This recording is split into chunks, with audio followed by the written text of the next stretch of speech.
Hi, thank you for joining us today. Over the past few months, the American Society of the University of Haifa has been conducting online briefings with our university experts and professors across a myriad of industries pertaining to the latest news and developments within their fields. Today, we'll be discussing clinical psychology at a time perhaps more relevant than ever as the world attempts to get through and begins to try and move on from the past few months. We're honored to have Amit Bernstein with us, a professor of clinical psychology in the School of Psychological Sciences at the University of Haifa. Professor Bernstein received a PhD in clinical psychology at the NIH Research Service Award Fellow at the University of Vermont. He completed a postdoctoral research fellowship at the Department of Psychiatry and Behavioral Sciences at Stanford University School of Medicine and the Center for Healthcare Evaluation at the VA Palo Alto. In 2008, he joined the Department of Psychology at the University of Haifa as an Israeli Council for Higher Education Yigal Allon Fellow, where we're lucky enough to have him as a university professor today. Professor Bernstein was also part of an inspiring new documentary film, My Year of Living Mindfully. Now, I don't want to give too much away, as I'll let you hear more about that from Professor Bernstein himself. But the documentary premiered online this week. You may have seen us post about it on social media over the past week, but if you've not had a chance to see it, I urge you to do so. So without further ado, Professor Bernstein, welcome. It's an honor to have you with us today. Thanks very much. It's a great privilege to be here. So I'm going to start with the wonderful documentary film I just mentioned, that obviously you're involved in, My Year of Living Mindfully. It's described as a documentary that delves into the heart of what it means to be human in the 21st century. First of all, how does the film accomplish this? And secondly, please tell us a little bit more about it.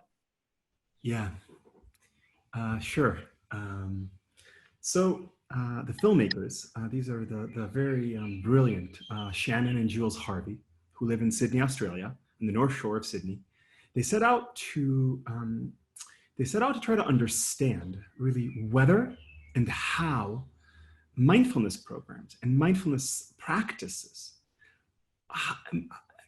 whether they can and how they can offer humanity a way to cultivate mental health and well-being despite the stressors and struggles of life in the 21st century, and despite the plain old suffering that comes from being a human being with a human mind in a human body that's part of a human society. And so most of the film is dedicated to exploring what mindfulness is, or what you can think about mindfulness as training, and the training and practice of present moment attention and awareness.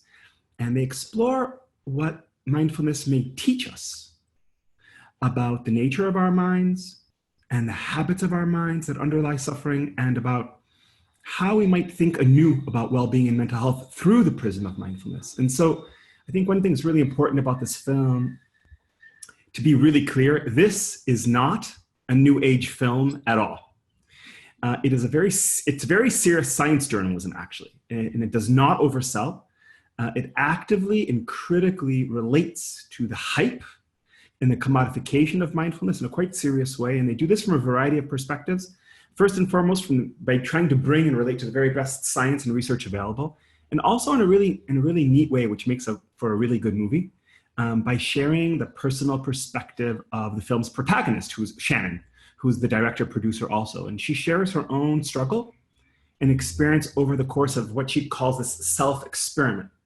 And the self-experiment is about a year-long effort to learn and practice mindfulness, and essentially in search for a new relationship with her experience and her struggles. And I think they succeed to do this quite brilliantly. I think the last thing, and the place where I think it really deepens the film, and it's the place where our group is also involved in the film to some degree. The film really tries to be true to its word. It seeks to include and relate to humanity in the most inclusive sense, not only by sort of relating to the stressors and struggles of, like folks like me with privilege, wealthy and educated and industrialized, rich and democratic populations in places in the world, but They reach out to understand whether mindfulness may have a place in responding to injustice and suffering of forcibly displaced people like refugees and asylum seekers in urban slums and in refugee camps all the way to the Middle East. It's a quite excellent documentary, I think. Yeah, and I've seen it, and I can say the same. It really is. So the next question I wanted to ask you, Professor Bernstein, is what are the challenges inherent in educating the public on mental health? What more needs to be done in order to ensure people prioritize mental well-being just as they would take care of their physical health? Yeah, I think in many respects, it's also was the personal mission of the filmmakers, and that's what they were asking. So they asked things like, what's the equivalent of a good diet in 30 minutes of exercise and a good night's sleep for your mind? And so I think things to think about are, I think suffering is just essential to being a human being. And I think we all know from our own experiences that life can be very hard. We live in vulnerable and aging bodies, and I think the COVID pandemic illustrates this very, very well. It brings it home quickly. And we also live among other humans that often, we harm one another and we threaten one another all too often. And this can happen between nations over borders, as we know all too well here in the Middle East. But also it happens in people's homes, within their families. And so we are vulnerable. And you can think about it just as we can experience joy and love and connection, we are also wired to feel pain and sadness and fear and loneliness.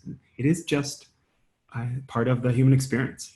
And so I think it may be helpful to remind ourselves that basically that suffering is just part of what it means to be alive. It's not something necessarily to resist, and to try to choose to allow that suffering, that difficulty to be, and to choose to face and approach that suffering with certain kinds of qualities, certain kinds of intentions, openness and patience, courage and compassion and even hope, if we can muster it. And it's my experience that this approach to our suffering and to the suffering and struggles of others it's quite liberating, and I think it's even empowering. I also think it's important to remind ourselves, helps me to remind myself that a lot of good and a lot of growth can actually come from suffering. Wisdom comes from suffering. Meaning comes from suffering. Gaining perspectives comes from suffering. Gratitude for when things are good comes from suffering. And learning to value our interdependence and our interconnection with others and being cared for also comes from struggle and suffering. Yeah. I mean, so I guess following on from that, can you please talk about your own research in mental health and how it fits in and differs from other esteemed scientists featured in the film? Sure, I can try. So I have to say that one of the really cool things about this movie, and I really don't know how they pull it off. They're magicians, is that Shannon and Jules were somehow able to convince some of the thought leaders in the science and practice of mindfulness all around the world to take part in the film and to answer hard questions pitched by a journalist about the research and about the state of the field. And candidly, it's quite an experience to see myself on a screen in that way. It's very humbling. And I also think it was a real gift. And it was a really interesting experience for me personally, and for our group to be part of the project. So in terms of our research in the film, in two parts really. So in one part of the film, my role is to reflect on the state of the science of mindfulness, and to share what my students and I study. So I'll give you an example. So for example, we talk in the film about things like how precisely does paying attention to the present moment actually impact well-being? How does that work? Or how can we find ways to scientifically study mindfulness and its mechanisms, despite the fact that we're talking about a phenomena that's invisible? It's a subjective state of consciousness. How do you do that? I think the main reason that Shannon and her film crew came to Israel and they came to our mobile lab in South Tel Aviv is because of our applied research.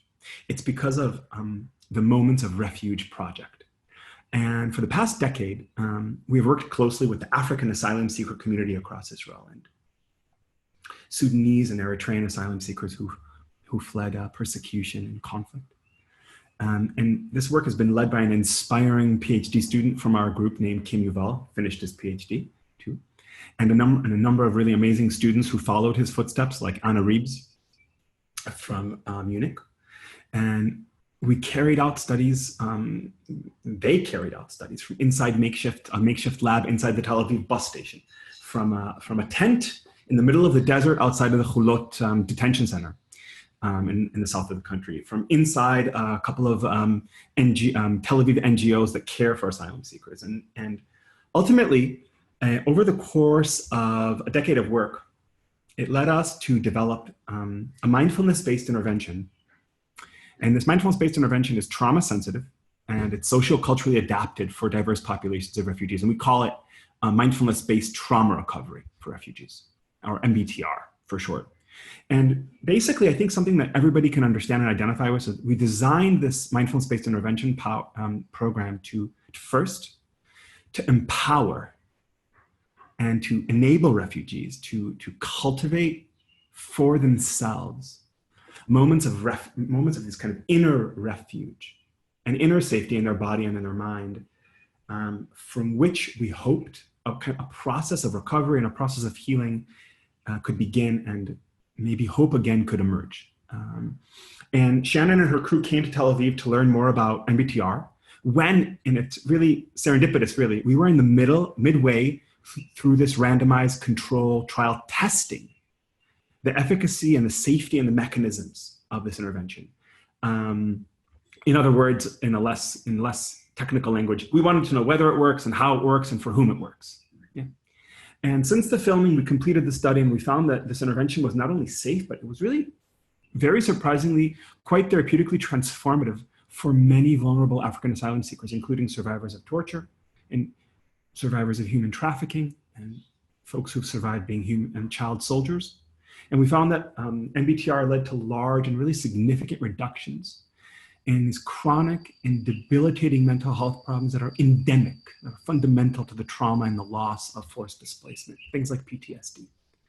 So the Moments of Refuge project that we launched, it's dedicated to the study of the mental and the physical and the intergenerational health of sort of the intergenerational health effects of this intervention program among diverse populations of refugees and asylum seekers all around the world, not just here in Tel Aviv. And it's really exciting for us because the film features the very first steps of this global Moments of Refuge project. It's really cool to see. And I have to say, I'm pretty optimistic in general and hopeful, but I'm really extraordinarily excited about these findings and what they may mean for the lives of refugees and asylum seekers all around the world over the next few years. Absolutely, absolutely. I mean, correct me if I'm wrong, but the use of mindfulness practices and meditation on disadvantaged populations, such as African asylum seekers, is fairly novel. So how did you come to focus your research around this? So there's a tremendous amount of work in the world trying to bring these kinds of contemplative practices and to bring mindfulness and compassion practices into evidence-based mental health interventions for really a wide range of populations and contexts. And that's been going on for a number of years. Over the last decade, it's really exploded. But this particular application, the idea that we might find a way to adapt and apply mindfulness and compassion practices for forcibly displaced people, for refugees and asylum seekers, it was directly inspired by a graduate student, and Kim Yuval, who is a very, very talented and inspired and unrelenting human rights activist, and also graduate student who challenged me and our lab group and said, why aren't we doing anything? And It was a lot. We learned a lot. It's been a whole decade of research, and um, and I think it really speaks to the potential importance of not only doing research that we can publish, but doing ambitious research and rigorous research, and something that we call, doing compassionate science. Ambitious, rigorous, and compassionate science. Amazing, amazing. So the film was obviously made before COVID-19. Yeah. What do you think mindfulness might be able to offer the increase in mental health concerns across the world right now? And in particular, I would say for refugees and asylum seekers. Yeah.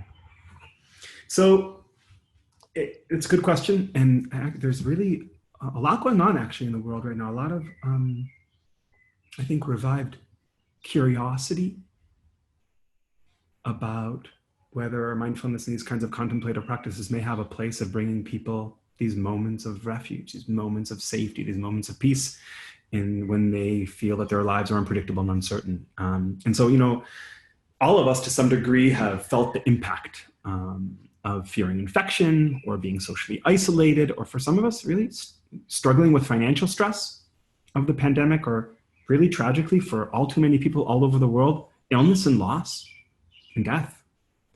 And I think it's important, and that's real and huge, really. I think it's also important to think to remember that for tens of millions of forcibly displaced refugees and asylum seekers all around the world, these kinds of stressors and the consequences of this pandemic are they're magnified exponentially. So forcibly displaced people all around the world were already struggling with insecure residential status and insecure housing and insecure income and insecure access to food and healthcare. And so it's pretty easy to understand that the kind of pre-existing reality and the stress-related mental health problems have been and will continue to be acutely exacerbated by the pandemic. And so we, of course, don't know what to do. And what we did the best we can. We consulted with asylum seeker communities and our partners and NGOs and some academics. And we basically spent the last, I think it's something like 6 weeks. We have essentially been feverishly working to develop a brief, web-based online adaptation of our mindfulness-based intervention program for refugees. And we call this online program Mindfulness SOS for refugees.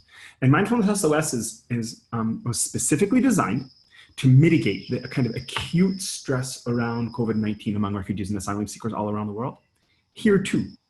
And the truth is, we're just getting started. We already have the intervention program online in English, and we already have even initial sessions in Tigrinya and in Arabic, and already available, of course, for free to refugees and asylum seekers and all the organizations around the world that work with them at any hour of the day.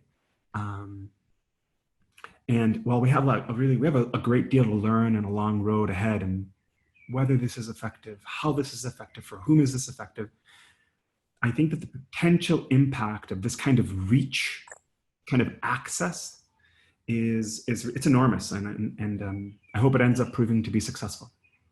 Yeah, and something I find important to ask as well is, how can people support the work that you're doing, teaching and researching mindfulness for trauma? Yeah, truth is, it's incredibly helpful that you ask. So the work we do simply would not be possible without long-term funding. It's just not possible. Our first steps, and I think maybe the most important ones, I don't know, in the Moments of Refuge Project included a team of more than 15 members just in Tel Aviv alone. And to do this work, we have received received generous and critical support, really, from all sorts of places. The Israel Science Foundation, and from a generous gift from the Leon Charney Foundation, and even a fellowship for Next Planck Foundation, among other grants in recent years. But the next steps are different. Due to the sort of the global scale and the global scope of the Moments of Refuge, and the essential need to build and to train and to support intervention teams and research teams all across the world. We expect that Moments of Refuge will cost as much as $4 to $5 million. And now we're working to raise the first $2 million from foundations and philanthropists and just individuals and families who care about human rights and who want to partner with us to try to do our part to try to transform the lives of refugee communities across the world. And so if you're able to do so, you're interested in that kind of support, you can make a donation through the Moments of Refuge website. You just go to www.momentsofrefuge.com. Moments of Refuge is one word. And you can also, if you want, you can also write me an email and we can set up a time to talk and figure out how you might partner with us and support the project. And another way is you can help is by sharing the film and our efforts to raise funding support for Moments of Refuge with others that you think will be interested in supporting this work. Amazing. Professor Bernstein, I feel like we could go on listening to you for hours more on this topic. Unfortunately, that is all we have time for. Again, if you haven't done so, please do go check out the documentary, My Year of Living Mindfully, which brings to life much of what Professor Bernstein has just discussed. A free airing of this documentary will be available online until June 3rd. And if you were inspired by Professor Bernstein today, and I find it hard to believe that anyone wasn't, please go to momentsofrefuge.com to support him, the university, and the research. Bernstein already mentioned, that's momentsofrefuge.com. Finally, if you have any further questions for Professor Bernstein or for ASUH, please message us at info@asuh.org. Thank you so much once again, Professor Bernstein, and thank you all so much for tuning in and continuing to support us.